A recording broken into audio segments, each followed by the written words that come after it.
പലചരക്കിനും നിറപറയ്ക്കും ചുറ്റും കേരളീയ വേഷമണിഞ്ഞ മങ്കമാർ.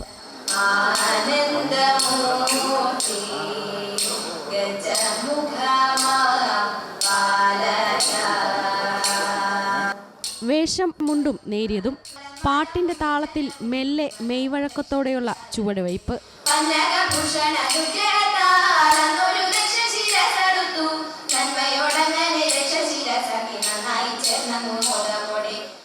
കാതിൽ തോട, കഴുത്തിൽ നാഗപടത്താലിയോ പാലക്കാമാലയോ പൂത്താലിയോ ഇട്ട് വാലിട്ട് കണ്ണെഴുതി ദശപുഷ്പവും മുല്ലപ്പൂവും ചൂടുന്ന ചമയങ്ങൾ.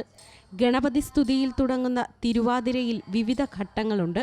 ഒരു പാറ്റേണാണ് ഗണപതി, സരസ്വതി, പിന്നെ പദം, കൊർത്തി, വഞ്ചിപ്പാട്ട്, കുമ്മി, മംഗളം. അങ്ങനെ ആ ഓർഡർ തന്നെ വേണം. അതൊക്കെ മത്സരത്തിൻ്റെ ഒരു ഭാഗം തന്നെയാണ്. ഇതൊക്കെ ഉണ്ട്. പിന്നെ ട്രഡീഷണൽ ആവണം. ഡ്രസ്സിങ് ആയാലും ഡാൻസ് പോലെയൊക്കെ ഓവർ മേക്കപ്പ് ഒന്നും ഇല്ലാണ്ട് സാധാരണ മലയാളി മങ്ക പോലെ ഡ്രസ്സ് ചെയ്യണം.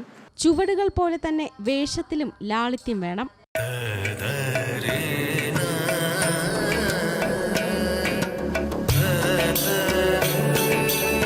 ലാസ്യഭാവത്തിൽ ലളിതമായ ചുവടുകളോടെ പഴമയുടെ പെരുമ ചോരാതെ തിരുവാതിരക്കളി ആടുകയാണ് ഓരോ മങ്കമാരും. അതുതന്നെയാണ് തിരുവാതിരയുടെ ഭംഗിയും. വിനോദ് കരുവാറ്റയ്ക്കൊപ്പം വിവിന വിതുര, അമൃത ന്യൂസ്, തിരുവനന്തപുരം.